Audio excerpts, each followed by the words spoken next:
وإن الملائكة لتضع أجنحتها رضا لطالب العلم।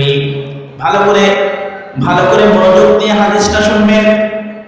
রাসূল কারীম সাল্লাল্লাহু আলাইহি ওয়াসাল্লাম বলেছেন, ইলম অর্জনকারী ব্যক্তি কোরআনের পাখি না, যখন রাস্তা দিয়ে হেঁটে হেঁটে যায়, আল্লাহ পাক রব্বুল আলামিনের রহমতের ফেরেশতারা ওই সমস্ত তালিবুল ইলমদের সম্মানার্থে তাদের পাখাগুলো, তাদের পরগুলো তাদের পায়ের নিচে বিছায়া দেন। সুবহানাল্লাহ।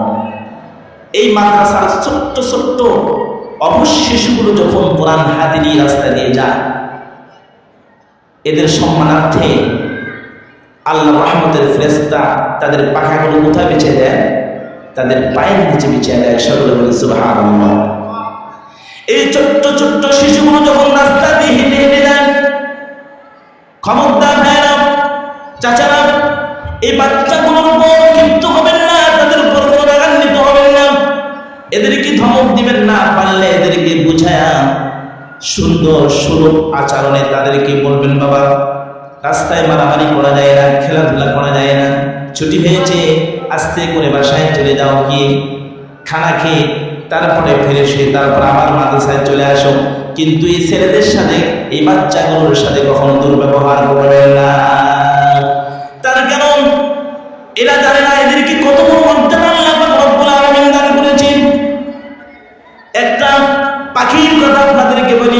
আমাদের দেশে একটা পাখি আছে, যে পাখির নাম হলো দয়াল পাখি। জানেন এই দয়াল পাখি কি যেমন তেমন পাখি? আমাদের জাতীয় পাখির নাম কি?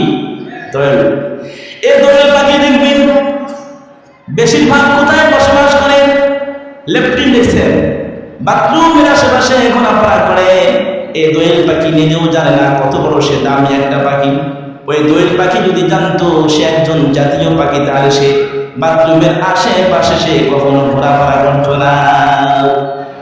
এই বাচ্চাগুলোকে আল্লাহ পাক কত বড় মর্যাদা দিয়েছেন, কত বড় সম্মান আল্লাহ পাক রব্বুল আলামিন দিয়েছেন।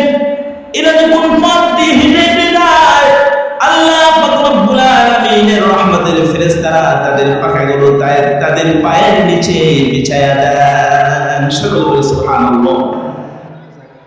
মহিলা প্যানেলে নাকি দেখা হচ্ছে না, একটু আমরা দয়া করে ইকরামুল মুসলিমিন হিসেবে আমরা একে অপরের একটু জায়গা করে দিই। সম্মানিত সুধী, ওয়া ইন্নাল আলিমা লা ইস্তাগফিরু লাহু মান ফিস সামাওয়াতি ওয়াল আরদ। রাসূল বলেন, এই তালিবুল ইলম যারা কোরআন হাদিসের জ্ঞান অর্জন করার জন্য কোন পথ অবলম্বন করেছে, আলেম সম্প্রদায় যারা, এদের জন্য আসমান জমিনের সকল প্রকারের বাসিন্দারা দোয়া করে, ওগো আল্লাহ আলেমের রিজিকের মধ্যে তুমি প্রশস্ততা দান করো, ওগো আল্লাহ তুমি আলেমের হায়াতের মধ্যে তুমি বরকত দিয়ে দাও। সকল বলে সুবহানাল্লাহ। আপনি আমি আলেমের জন্য দোয়া করতে পারি, এটা মনে না। আপনি আমি আলেমের সাথে বিদ্বেষী ভাব রাখতে পারি, শত্রুতা পোষণ করতে পারি, কিন্তু আসমান জমিনের সকল প্রকারের বাসিন্দা আলেমদের জন্য দোয়া এবং মাগফিরাতের জন্য আল্লাহর কাছে কামনা করেন। এই জন্য আলেমদেরকে সম্মান করতে হবে, আলেমদেরকে মর্যাদা দিতে হবে, নতুবা আমার খসিরাত দুনিয়া ওয়াল আখিরা, আমার দুনিয়াও শেষ হয়ে যাবে, আমার পরকালও শেষ হয়ে যাবে। রাসূল কারীম সাল্লাল্লাহু আলাইহি ওয়াসাল্লাম আলেমদের মর্যাদা বুঝাইতে গিয়ে তিনি আরো খুব সুন্দর করে বলেছেন, ওয়াল হিতানু ফি জাওফিল মা। এমনকি সমুদ্রের মৎস্যকুল পর্যন্ত আলেমদের জন্য দোয়া করে। সকল সুবহানাল্লাহ। সমুদ্রের মৎস্যকুল পর্যন্ত আলেমদের জন্য দোয়া করে। এদের ভাইরা, সমাজে যদি আলেম না থেকে কঠিন বিপদের সম্মুখীন হতে হবে। একটা হাদিস আপনাদেরকে শুনে, রাসূল কারীম সাল্লাল্লাহু আলাইহি ওয়াসাল্লাম বলেছেন, ফাকিহুন মাইদুন আশাদ্দু আলাশ শাইতানি মিন আলফি আবিদিন। একজন ফকিহ, একজন হক্কানি আলেম, আর 1000 ইলমবিহীন আবেদ যারা, আবেদ বলছেন আপনারা আল্লাহর ওলি, ইলম কালাম নাই, 24 ঘন্টা আল্লাহর সন্তুষ্টি অর্জন করার জন্য ফরজ বিধানগুলো পালন করার পাশাপাশি সুন্নত, নফল এবং মুস্তাহাব যত আমল আছে সমস্ত আমল সে পরিপূর্ণভাবে পালন করে আল্লাহর সন্তুষ্টি অর্জন করার জন্য ইনাদেরকে বলা হয় আবেদ। এইরকম 1000 ইলমবিহীন আবেদের চাইতে একজন হক্কানি আলেমকে শয়তান মারাত্মকভাবে ভয় করে থাকে। তার কারণ কি, একটা ঘটনা আপনাদেরকে শোনাই। হাজি ইমদাদুল্লাহ মাহাথির মক্কি রাহমাতুল্লাহি আলাইহি এই হাদিসের ব্যাখ্যায় একটি ঘটনা নকল করেছেন। আল্লাহর এক বান্দা তার সন্তানকে মাদ্রাসায় পড়াবেন, বিজ্ঞ আলেম বানাবেন, বড় মুফতি বানাবেন, বড় মুফাসসির কোরআন বানাবেন, কিন্তু সন্তান মোটেও রাজি না, মাদ্রাসায় যাবে না, মাদ্রাসায় পড়বে না। কিন্তু বাবার বাক্যানিও সন্তানকে বিজ্ঞ আলেম বানাবেন। বাবা বারবার সন্তানকে আদেশ করতেছে, বাবা মাদ্রাসায় যাও, মাদ্রাসায় যাও, কিন্তু সন্তান মোটেও রাজি হচ্ছে না। যখন সন্তান বাবা অবাধ্য হয়ে গেল, বাবা তখন সে তার অবাধ্য সন্তানকে বলল, তুমি যদি আমার কথা অনুযায়ী না চলো, তুমি যদি আমার অবাধ্য হয়ে যাও, তাহলে তোমার মতো এরকম অবাধ্য সন্তান আমার কোনো প্রয়োজন নেই, তুমি আমার বাসার থেকে বেরিয়ে যেথায় ইচ্ছা সেটাই চলে যাও। সন্তান ছিল যুবক, বাবার কথা সহ্য করতে পারল না। অনেক সময় তো বাবা একটু রাগ করে বলে না, কি কর আপনারা যারা বাবা আছেন একটু রাগ করে বলেন না, আসলে কি অন্তর থেকে বলেন? আরে রাগ করার জন্য ঠিক বেরোবে যা। বাবা রাগ করে সন্তানকে ধমক দিয়ে বলল, বাবা তুমি যদি মাদ্রাসায় না পড়ো, আমার বাড়ির থেকে বেরিয়ে যেথায় ইচ্ছা সেটাই তুমি চলে যাও। সন্তান ছিল যুবক, বাবার কথা ক্ষিপ্ত হয়ে রাগান্বিত হয়ে ঘর থেকে বেরিয়ে সে অন্যত্র রওনা দিল। আর সে প্রতিজ্ঞা করলো সে আর কখনো বাবার বাসায় সে ফিরে আসবে না। সন্তান যখন ঘর থেকে বেরিয়ে রওনা দিল, যেতে যেতে যখন ক্লান্ত হয়ে পড়ল, বিশ্রাম নেওয়ার জন্য একটা মসজিদের বারান্দার মধ্যে সে উঠে বসলো। মসজিদের বারান্দা আছে না, মসজিদের বারান্দার মধ্যে সে উঠে সেখানে বসে বসে বিশ্রাম নিতেছে। আল্লাহর যুবক বান্দা সেখান থেকে লক্ষ্য করলো একজন বুজুর্গ পেল, এলমবিহীন একজন আবেদ টেপের মধ্যে বসে বসে ওযু করতেছে। কিন্তু বড় আশ্চর্যের বিষয়, ওই বুজুর্গ টাইপের লোক, ওই লোকটার একটা চক্ষু বন্ধ এবং একটা নাকের ছিদ্র বন্ধ। ওযু করতেছে কি অবস্থা, একটা চক্ষু বন্ধ প্লাস একটা নাকের ছিদ্র বন্ধ। ওই যুবক আর সেখানে বসে থাকতে পারল না, আস্তে আস্তে করে উঠি ওই এলমবিহীন আবেদ ওই আল্লাহর ওলির পাশে গিয়ে বসে ওই আল্লাহর ওলিকে জিজ্ঞাসা করলো, আল্লাহর ওলি আমি কত মানুষ দেখেছি, আপনার মতো এরকম আর কোনো মানুষ দেখি নাই। আল্লাহর বান্দা বলল, কেমনে, কিভাবে, কি আমার মধ্যে দেখলাম? তখন সেই যুবক বলল, ও আল্লাহর ওলি আমি কি আপনাকে একটি বিষয় জিজ্ঞাসা করতে পারি? অবশ্যই তুমি বলো, কি জিজ্ঞাসা করতে চাও? তখন সেই যুবক আল্লাহর ওলিকে বলল, আল্লাহর ওলি আপনি উযু করতেছেন অথচ আপনার একটা চক্ষু বন্ধ এবং একটা নাকের ছিদ্র বন্ধ, এরকম কেন, কি কারণে এগুলো করেছেন?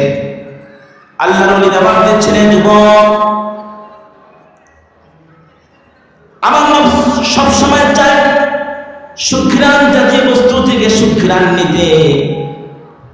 আমি নফসের সাথে যুদ্ধ জিহাদ করার জন্য, আমি নফসের বিরোধিতা করার জন্য, হাদিস শরীফের মধ্যে এসেছে আল মুজাহিদু মান জাহাদা নাফসাহু, প্রকৃত মুজাহিদ যোদ্ধা ওই ব্যক্তি যে তার নফসের বিরোধিতা করে। মসজিদে আযান দিয়েছি, আপনার নফস চাচ্ছে এই মুহূর্তে মসজিদের দিকে যেতে মন চায় না, আপনার নফস চাচ্ছে এই মুহূর্তে বাজারের দিকে যাবেন। এই মুহূর্তে আপনাকে কি করতে হবে? নফসটা ধরে বাজারমুখী থেকে ধরে মসজিদমুখী করে দিতে হবে। এই জন্য রাসূল কারীম সাল্লাল্লাহু আলাইহি ওয়াসাল্লাম বলেছেন, আল মুজাহিদু মান জাহাদা নাফসাহু, প্রকৃত মুজাহিদ ওই ব্যক্তি, প্রকৃত যোদ্ধা ওই ব্যক্তি যে তার নফসের সাথে যুদ্ধ জিহাদ করে, নফসের বিরোধিতা করে। আমি নফসের বিরোধিতা করার জন্য সুগন্ধির পরিবর্তে কিছু দুর্গন্ধময় বস্তু একটু তেলার মধ্যে পেঁচিয়ে তারপরে সেটার মাধ্যমে সজ্জা বানিয়ে আমার একটা নাকের ছিদ্র বন্ধ করে দিয়েছি, যাতে করে সুগন্ধির পরিবর্তে যেন আমার নাকের ভিতরে দুর্গন্ধ প্রবেশ করে। এবার যুবক বুঝতে পারল কেন একটা নাকের ছিদ্র বন্ধ করে দিয়েছেন। এবার ওই যুবক আল্লাহর ওলিকে জিজ্ঞাসা করলেন, ও আল্লাহর ওলি, এবার বুঝলাম কেন একটা নাকের ছিদ্র বন্ধ করে দিয়েছে। এবার আমি জানতে চাই কেন একটা চক্ষু বন্ধ করে দিয়েছেন। আল্লাহর ওলি জবাব দেয়, ও যুবক, আল্লাহ রাব্বুল আলামিন কোরআন কারীমে বলেছেন, ইন্নাল মুবাযযিরিনা কানু ইখওয়ানাশ শায়াতিন, নিশ্চয় অপচয়কারী যারা তারা হচ্ছে শয়তানের ভাই। আল্লাহ রাব্বুল আলামিন আমাকে দুইটা চক্ষু দান করেছেন আল্লাহর গোটা সৃষ্টি জগৎকে দেখার জন্য। দুইটা চোখ আমার দৃষ্টিকোণ থেকে এটা অপচয়।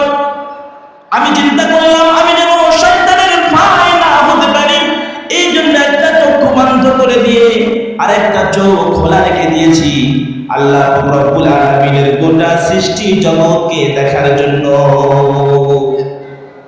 এবার যুবক সেই আল্লাহর ওলিকে সম্বোধন করে বলল, আল্লাহর ওলি, আপনার দৃষ্টিকোণ থেকে আপনি এটা পুণ্যের কাজ করেছেন, সওয়াবের কাজ করেছেন, চমৎকার একটা নেকির কাজ করেছেন। ও আল্লাহর ওলি, এবার আমি একটা আপনাকে প্রশ্ন করতেছি, আপনি জবাব দিবেন।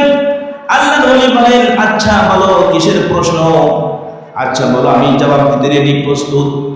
তখন সেই যুবক সে আল্লাহর ওলিকে বলল, আল্লাহর ওলি, আপনার কি জানা আছে যতগুলি ওযুর অঙ্গ প্রত্যঙ্গ আল্লাহ রাব্বুল আলামিন আমাদেরকে দান করেছেন, সে সমস্ত ওযুর অঙ্গ প্রত্যঙ্গ সমূহের মধ্য থেকে যদি কোনো একটি জায়গা, কোনো একটি স্থানে একটি লোমের গুণা ওষুধ না থাকে, ভিজে না যায়, শুকনা থাকে, তাহলে কি তার ওযু সহিশুদ্ধ হবে? আপনারা কি কোন সহিশুদ্ধ হবে? শীতের মৌসুম আমরা করি কি জানেন? খালি কোনো মতে নাকে মুখে একটু পানি দিয়ে, পায়ের মধ্যে একটু কোনো মতে খালি পানি ভরায় আছে তো ওযুটা আমার সহিশুদ্ধ হলো কিনা সেদিকে একটু পরীক্ষা করি না। এইভাবে ওযু করলে কি হবে? আল্লাহর ওলি বললেন, না না, ওযুর যতগুলো অঙ্গ প্রত্যঙ্গ আছে সেগুলোর মধ্য থেকে যদি কোনো একটি স্থানের কোনো একটি জায়গা একটি লোমের গোড়াও যদি শুকনা থেকে তার ওযু সহিশুদ্ধ হবে না, কমপ্লিট হবে না। এবার যুবক আল্লাহর ওলিকে বললেন, তাহলে আপনি নিজের ব্যাপারে আপনি নিজে ফতোয়া দেন। আপনি একটা চক্ষু বন্ধ করে দিয়েছেন, ওই চোখের আশেপাশে কি কোনো পশম আছে কিনা একটু দয়া করে বলেন। এবার বুজুর্গ আটকা খেয়ে গেল, অবশ্যই আমার তো চোখের আশেপাশে অনেকগুলি পশম রয়েছে, অনেকগুলি লোম রয়েছে। হ্যাঁ, অনেকগুলি লোম রয়েছে। তখন সেই যুবক আল্লাহর ওলিকে বললেন, তাহলে আপনি নিজের ব্যাপারে আপনি নিজেই ফতোয়া দেন। এই যে আপনি চক্ষু বন্ধ করে দিয়েছেন, তার আশেপাশে যে অনেকগুলি পশম রয়েছে, সেই উজু করার সময় কি সেই পশমগুলোর গোড়ায় কি কখনো পানি পৌঁছে না? পানি তো পৌঁছে না, পানি তো পৌঁছে না। তখন সেই যুবক আল্লাহর ওলিকে বললেন, আপনি তাহলে এবার নিজের ব্যাপারে আপনি নিজে ফতোয়া দেন। আপনি এইভাবে যতদিন উজু করে নামাজ পড়েছেন, জিকির-আজকার করেছেন, ইবাদত বন্দেগী করেছেন, আপনার উজু কি সহিশুদ্ধ হয়েছে? উজু যদি সহিশুদ্ধ না হয় তাহলে আপনার নামাজটা কি কখনো সহিশুদ্ধ হয়েছে? আপনারা কি বলেন? এইভাবে যতদিন উজু করেছে, উজু কি সহিশুদ্ধ হয়েছে? আর উজু যদি সহিশুদ্ধ না হয়, নামাজ তাহলে মনে হয় সহিশুদ্ধ হয়েছে কি কম? নামাজও গোলমাল চলে গেছে। এবার আল্লাহর ওলির চক্ষু খুলে গেল, অন্তর চক্ষু খুলে গেল, আল্লাহর ওলির ভুল ভেঙে গেল। আল্লাহর ওলি যুবকটাকে ডেকে বলে, ও যুবক, তোমার বাসা কোথায়, কোত্থেকে এসেছো, এখানে কেন? ও যুবক, যুবক তখন তার পূর্বের ইতিহাস সব সামনে ব্যক্ত করল, খুলে বলল। তখন সে আল্লাহর ওলি ওই যুবককে ডেকে বলো, ও যুবক, দেরি করো না, তুমি তড়িৎ গতিতে বাসায় চলে যাও, তোমার বাবার কাছে ভুল স্বীকার করে তুমি মাদ্রাসায় এডমিশন হও, মাদ্রাসায় ভর্তি হও। মাদ্রাসায় ভর্তি হয়ে বড় আলেম হয়ে আমাদের মতো যারা শুধু ইবাদত গুজার, যারা শুধু আবেদ ইবাদত গুজার, ইলম কালাম ভিতরে নাই, এই সমস্ত আমাদের মতো হাজার হাজার আবেদদেরকে শয়তানের নেক্সরতি ধোঁকার থেকে রক্ষা করে জাহান্নামের আগুন থেকে বাঁচিয়ে জান্নাতের পথের দিকে আমাদেরকে তোমরা পথ প্রদর্শন করো। সকলে বলি সুবহানাল্লাহ।